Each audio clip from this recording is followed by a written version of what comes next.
सही बच्चों को नमस्कार। हम बात कर रहे हैं बेसल्स इक्वेशन की। इसके पहले वाली वीडियो में आपको हमने पूरा एक्सप्लेनेशन दिया था कि बेसल्स फंक्शन क्या होता है, बेसल्स डिफरेंशियल इक्वेशन क्या होती है, और बेसल्स डिफरेंशियल इक्वेशन का जो सोल्यूशन था, जिसको कि हमने सीरीज सोल्यूशन बताया था। सीरीज सोल्यूशन इसलिए है कि उसका इक्वेशन एक सीरीज के, उसका जो सोल्यूशन होता है वो एक सीरीज के फॉर्म में आता है, इसलिए उसका नाम दिया गया। तो वहाँ पर जो डिफरेंशियल इक्वेशन लिखी गई थी वो इक्वेशन थी कैसे, हम इस हेडिंग के बारे में बाद में बात करेंगे। वो जो डिफरेंशियल इक्वेशन थी वो कैसी थी, पहले उसे देख लिया जाए। ये Bessel's differential equation of order n थी। X square d two y by d x square plus x d y by d x plus x square minus n square is into y is equal to zero. इसका क्या solution था, ये पूरा दिया गया था, छोटा सा था, आपने देखा होगा। हमने बोला है Bessel's equation for n is equal to zero. N भी होता है और पी भी होता है, कहीं कहीं पे ऑर्डर पी लिखा होता है तो एन स्क्वायर जगह पी स्क्वायर लिखा होता है, तो उसमें कंफ्यूज मत होइएगा। इसे हम vessels equation of zeroth order कहते हैं। भाई यहाँ पर ऑर्डर एन बोला गया है, जब एन को जीरो कर दोगे तो जीरोथ ऑर्डर हो जाएगा ना। यानी ये इक्वेशन कैसी बनेगी, जब एन को जीरो करेंगे तो इक्वेशन बन जाएगी x square d two y by d x square plus x d y by d x plus x square y is equal to zero. ये बन जाएगी इक्वेशन आपकी। और अगर हम चाहें तो इसको एक्स स्क्वायर से डिवाइड कर दें तो इक्वेशन आपकी आ जाएगी d two y by d x square plus one by x d y by d x plus y is equal to zero. ये आपकी बेसल्स डिफरेंशियल इक्वेशन है ऑफ जीरोथ ऑर्डर। इसी डिफरेंशियल इक्वेशन का solution हमको निकालना है, series solution. ठीक है, तो जैसा बेसल्स में एज्यूम किया था लगभग वैसा ही यहाँ एजम्पशन होगा। ठीक है, थोड़ा बहुत अंतर होगा। अंतर यही है कि जब वैल्यू रखेंगे तो पहले एन स्क्वायर दिक्कत कर रहा था, अभी एन स्क्वायर दिक्कत नहीं करेगा। ठीक है, तो हम इस इक्वेशन को लिखते हैं, अब देखते हैं इसका सोल्यूशन कैसे निकलेगा। तो ये आपकी हो गई Bessel's equation of zeroth order, वो हमने रब कर दिया है। D two y by d x square plus one by x d y by d x plus y is equal to zero. इसका सीरीज सोल्यूशन हमको निकालना है। तो जैसा कि बेसल्स में माना गया था लगभग वैसा ही यहाँ पर मानते हैं। The series solution of equation one जो मानेंगे हम, द सीरीज सोल्यूशन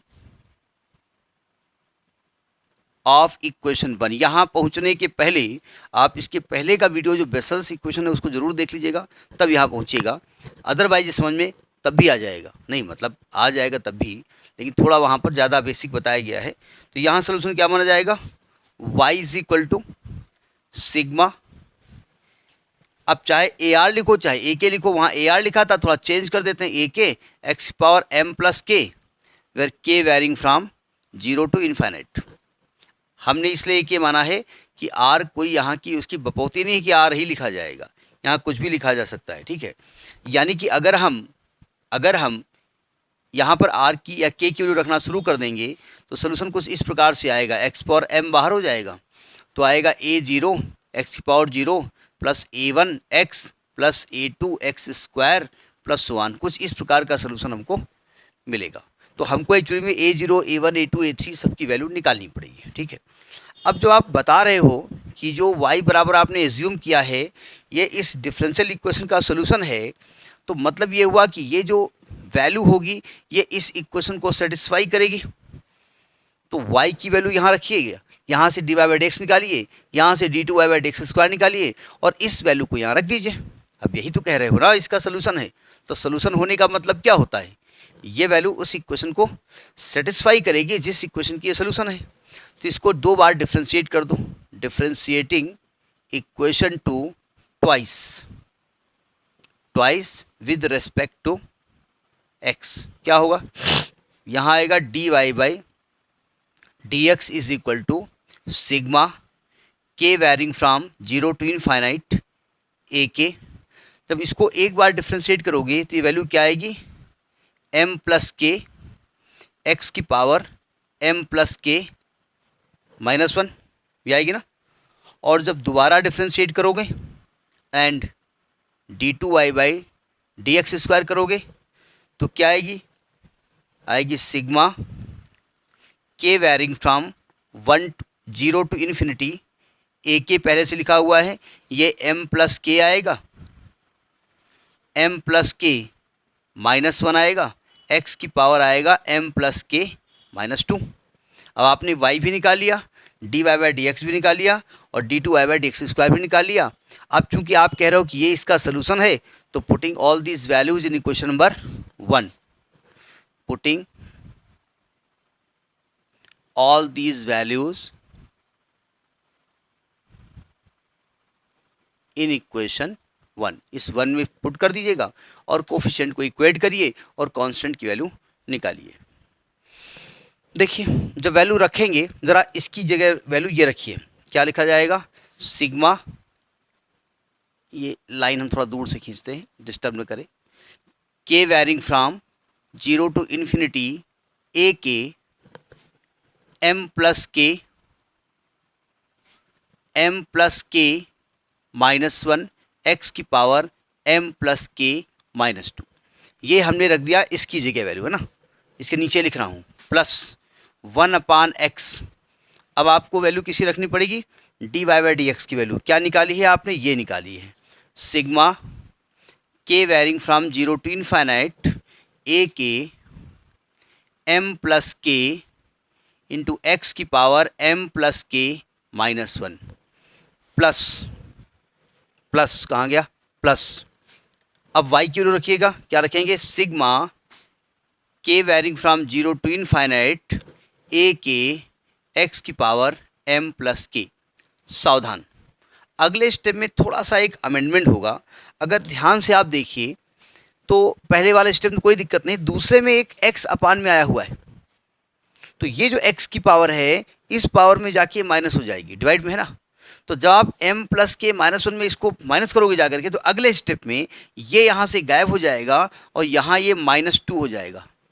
आप भाई साहब वाइटनर, भाई साहब बहन जी जो भी आप हैं, वाइटनर लगा के उसमें ना कर देना -2 कि सर ने ऐसे ऐसे उंगली से रब किया था, हम वाइटनर लगा दे रहे हैं, नहीं तो गड़बड़ हो जाएगा, एग्जामिनर नंबर में वाइटनर लगा देगा।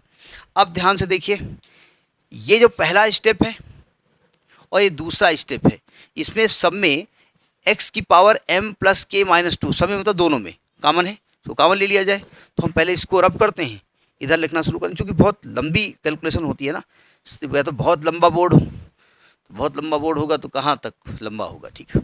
अब देखिए ध्यान से, हम इन दोनों स्टेप में काम कर रहे हैं, सिग्मा के वैरिंग फ्रॉम 0 टू इन्फिनिटी बाहर लिख देते हैं। हम कहते हैं भाई इसका काम ही खत्म, काहे को ये डिस्टर्ब करे, ठीक है। इन दो स्टेप की हम बात कर रहे हैं और अंदर क्या करेंगे, अच्छा ए के बाहर लिख दो, ए के भी दोनों में कोई दिक्कत नहीं कर रहा है। यहाँ क्या बचेगा, देखो इसमें से और इन दोनों में से हम क्या करेंगे, m प्लस एक्स की power m plus k minus 2 बाहर लिख देंगे। तो यहाँ कर्ली ब्रैकेट लगा दें और यहाँ क्या बचाएगा, m प्लस के एक ब्रैकेट में m प्लस के माइनस 1 और यहाँ बचेगा प्लस m प्लस के, ये ब्रैकेट क्लोज, x की power m plus k minus 2, ये ब्रैकेट क्लोज। तो मेरी समझ में आ रहा है कि आपको समझ में आ रहा है कि हम क्या समझा रहे हैं, ठीक है।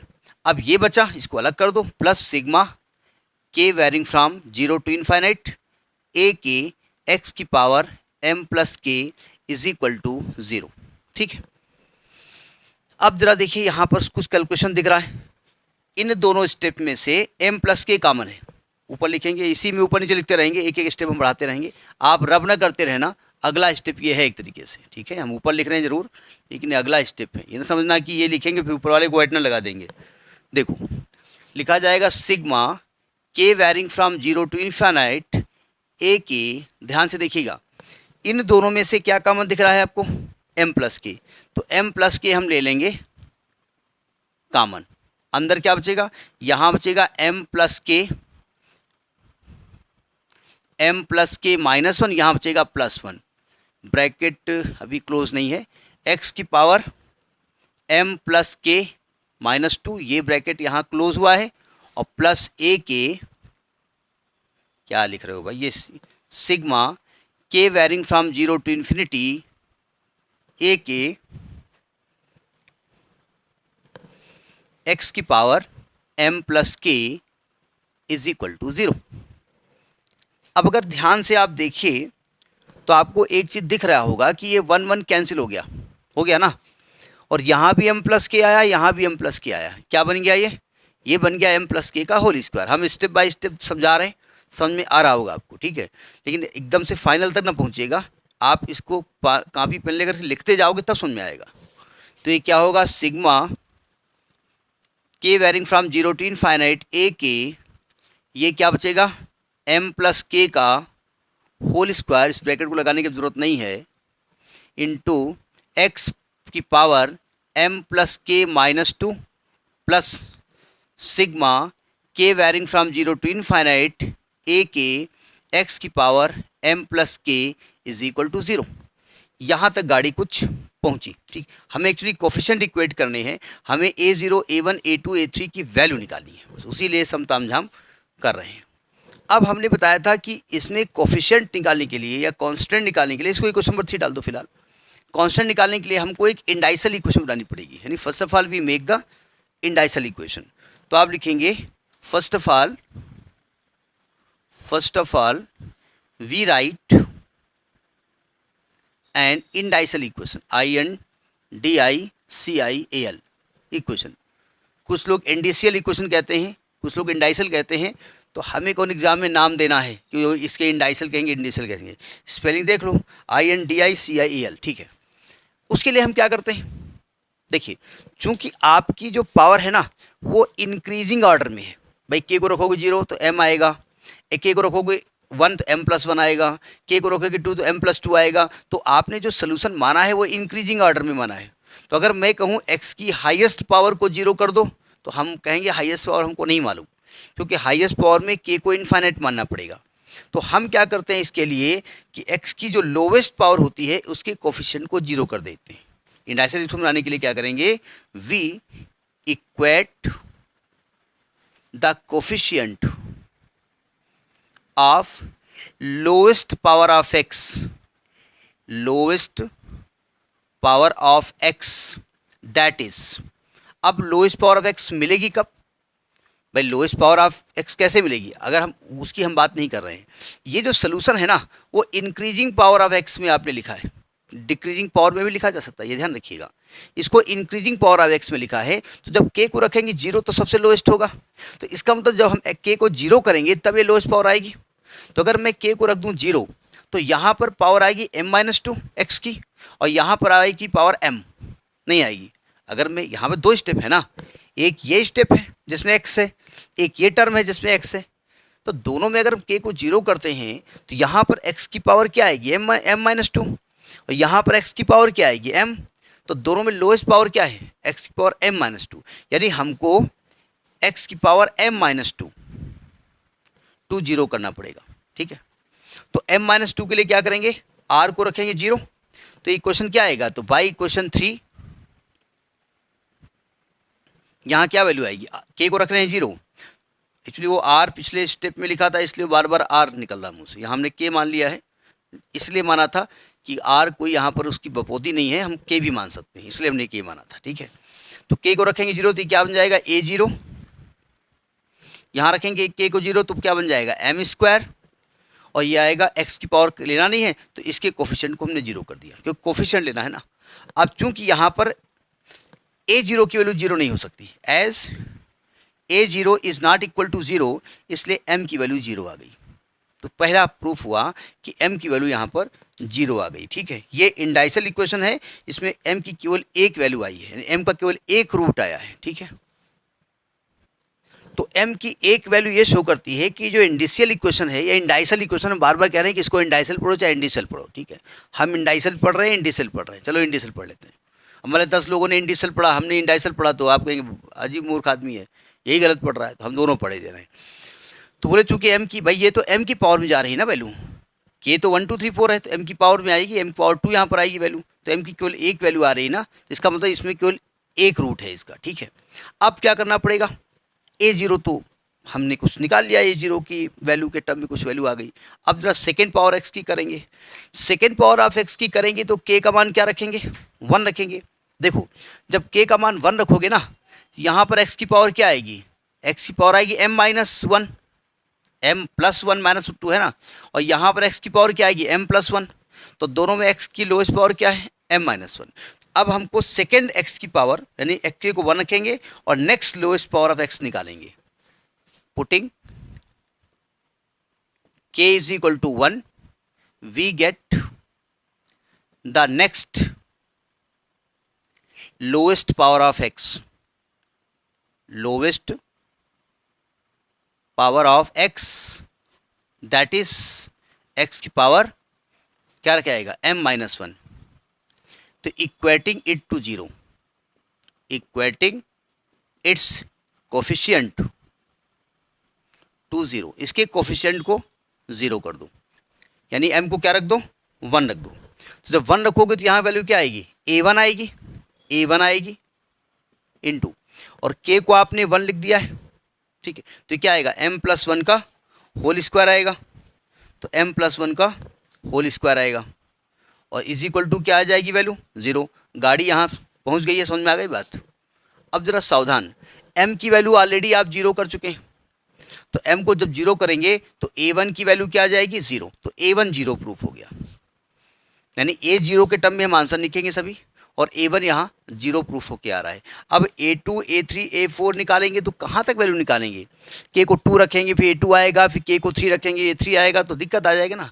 तो हमको एक जनरल टर्म, इसके लिए एक रेकरेंस फार्मूला लगाना पड़ेगा। रेकरेंस का मतलब जो k की हर वैल्यू के लिए हमको सेटिस्फाई करके वो वैल्यू दे सके। तो उस रेकरेंस फार्मूले के लिए हम क्या करेंगे, हम इसका जनरल टर्म 0 करेंगे, ठीक है। इसको ध्यान रखिएगा, a1 की वैल्यू 0 आई है, उसको रब नहीं कर सकते क्योंकि वहीं से हमको वैल्यू निकालनी है, इसलिए उसको लिखा हुआ है। अब हमने बताया कि हमको एक रेकरेंस रिलेशन चाहिए। रेकरेंस रिलेशन का मतलब होता है हम k की वैल्यू रखते जाएं और हमको a0 a1 a2 a3 मिलता जाए, ठीक है। तो कह रहे हैं कि for getting the recurrence relation we equate the coefficient of general term.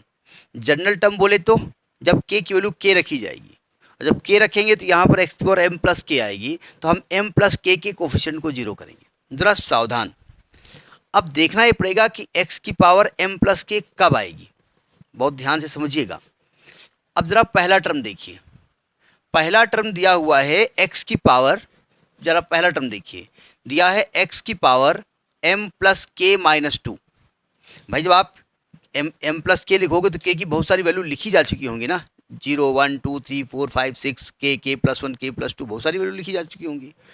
देखो ध्यान से, यहाँ पर क्या कर दें कि x की पावर m प्लस k आ जाए, तो आप कहेंगे ऐसा है, अगर k की जगह k प्लस 2 लिख दें तो ये पावर आएगी x की power m plus k plus 2 minus 2, तो 2 कैंसिल हो जाएगा। यानी अगर मैं k की जगह k प्लस 2 लिख देता हूँ तो ये टर्म क्या आएगा, ये टर्म आएगा ak प्लस 2। यहाँ पर k को k प्लस 1 लिखा है तो m प्लस k प्लस 2, और x की पावर क्या आ जाएगी, x की पावर m प्लस k आ जाएगी। तो हमने उसका कोफिशिएंट ले लिया क्योंकि हमको x की पावर नहीं लेनी है, उसका कोफिशिएंट लेना है, ठीक है। अगला स्टेप देखिए, अगले स्टेप में जब m को k लिखेंगे, k को k लिखेंगे तो ऑलरेडी m प्लस k आ जाएगी वैल्यू, तो इसका कोफिशिएंट क्या होगा प्लस ak इंटू कुछ नहीं करेंगे इक्वल टू 0। चूँकि हमको कोफिशिएंट लेना है इसलिए हमने कुछ नहीं किया। अच्छा, यानी ये वैल्यू क्या आ गई, यहाँ से वैल्यू आ जाएगी ak plus 2 into m plus k plus 2 is equal to minus ak। तो यहाँ पर ak प्लस 2 की वैल्यू क्या आ जाएगी, माइनस ak अपान m प्लस k प्लस 2। और अभी थोड़ी देर पहले आप m की वैल्यू 0 प्रूफ कर चुके हैं, तो as m is equal to 0, as m is equal to 0, तो इसका मतलब ak प्लस 2 की वैल्यू क्या आएगी, ak प्लस 2 की ये वैल्यू निकालेंगे आप, रखोगे m का मान 0 कर दो, तो यहाँ पर ak प्लस 2 आ जाएगा, ak प्लस 2 आ जाएगा माइनस ak अपान k प्लस 2, k प्लस 2। ये इक्वेशन नंबर 4 डाल दीजिए। बस यहीं से आपको a1 a2 a3 a4 सब निकालना है, a1 निकाल चुके हैं पहले, ठीक, और सभी आंसर a0 के टर्म में हम लिखेंगे, ठीक है। अब ज़रा एक थोड़ा तिकड़म देखिएगा, तिकड़म ये है कि a1 का मान 0 हम रख सके हैं, ठीक है। तो जब हम k को 1 लिखेंगे तो यहाँ पर a1 आएगा, यहाँ पर a3 आएगा, a1 0 आ चुका है तो a3 भी 0 हो जाएगा।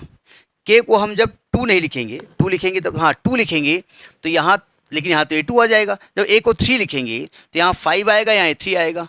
तो हम क्या करेंगे, पुटिंग K का मान क्या लिखेंगे, 1 लिखेंगे, 3 लिखेंगे, 5 लिखेंगे and so on in equation 4। आप कहेंगे ऐसा क्यों रख रहे हैं? चूंकि A1 मालूम है, इसलिए हम ये दिखाना चाहते हैं कि A3, A5, A7 सभी ऑड कोफिशिएंट्स का मान 0 आएगा। रखो जरा, जब K को 1 लिखो जरा, जब K को 1 लिखेंगे तो ये क्या बन जाएगा, ये बन जाएगा A3, ये माइनस ये A0 और K को 1 लिख रहे हैं तो ये 1 + 2 क्या लिख रहे हो भाई, यहाँ A1 आएगा और A1 की वैल्यू क्या है 0, तो A1 A3 का मान क्या हो जाएगा 0। K को 3 लिखो, K को 3 लिखोगे तो यहाँ क्या बन जाएगा, A5 बन जाएगा, माइनस यहाँ A3 आ जाएगा। यहाँ आपने K को 3 लिखा है तो 3 + 2 आएगा, वैल्यू क्या होगी 0, क्योंकि A3 0 है एंड सो ऑन। तो आपने क्या देखा कि A1 0 है, A3 0 है, A5 0 है, यानी हमारा जो सीरीज सोल्यूशन आएगा उसमें A0, A1, A2, A3, A4, A5, A6 आएगा, x की पावर भी आएगी, अलग की बात है। तो उसमें हर जगह ऑड कोफिशिएंट्स क्या हो जाएंगे 0। अब जरा इवन कोफिशिएंट की वैल्यू निकालते हैं। अब इवन के लिए क्या करेंगे, अगेन अब आप ये कह सकते हैं आपने K को 1, 2, 3, 4, 5 सब क्यों नहीं लिखा, हम सब लिखते हैं कि दिक्कत आती ना। A1 0 निकलता, A2 फिर कुछ निकलता, A3 0 निकलता, A4 कुछ निकलता। तो हमने सोच लिया कि जो 0 निकल रहे हैं उनको पहले हटा दें, उनको किक कर दें, कहें जाओ भैया नमस्ते, फिर इवन को बुलाएं, ठीक है। Again putting K is equal to 0, 1, 2 4 and so on in equation 4 रखते हैं। अब जरा K को 0 रखते हैं।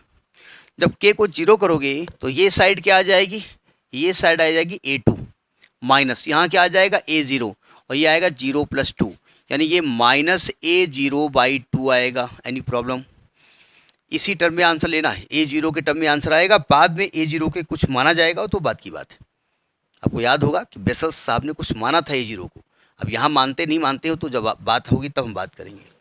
K को 2 रखो, जब K को 2 रखेंगे तो ये क्या भाई साहब बन जाएंगे, ये बन जाएंगे A4, यहाँ क्या आएगा माइनस A2, यहाँ आएगा 2 + 2 बोले तो 4, तो माइनस A2 की वैल्यू निकाल चुके हैं तो प्लस हो जाएगा, ये A0/2 × 4 आ जाएगी वैल्यू, ठीक। K को रखोगे 4 रखोगे, भाई 0 रखा, 2 रखा, 4 रखेंगे, ठीक है, 3 रखेंगे नहीं। जब A4 रखोगे यहाँ क्या बन जाएगा, A6 बन जाएगा, यहाँ माइनस यहाँ क्या बन जाएगा A4 बन जाएगा, अपान 6 4 रखा है तो 4 + 2 4 + 2।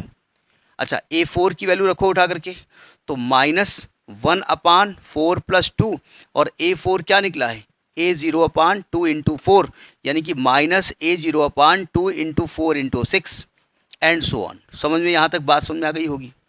थोड़ा दिमाग लगाइए, 1 मिनट जरा, कैमरे की जद में आ रहा वैसे। A0 में क्या आ रही वैल्यू, A0 तो A0 टर्म में आएगा, A2 में यहाँ 2 आया है, A4 में 2 × 4 आया है, A6 में 2 × 4 × 6 आएगा। ध्यान रखिए कहाँ तक वैल्यू जा रही है।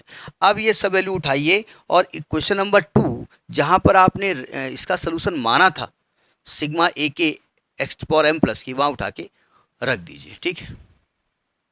तो हमने कहा कि putting the values of A0, A1, A2, A3, A4, A5, A6।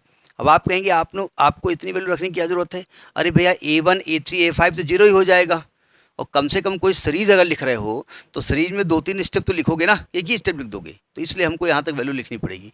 In equation number 2 आपने क्या माना है, y = sigma K varying from 0 to ∞ A के x⁻m+ K, और m ऑलरेडी 0 आपने प्रूव कर दिया है कि m की एक वैल्यू आएगी, एक में वैल्यू आएगी वो 0 है।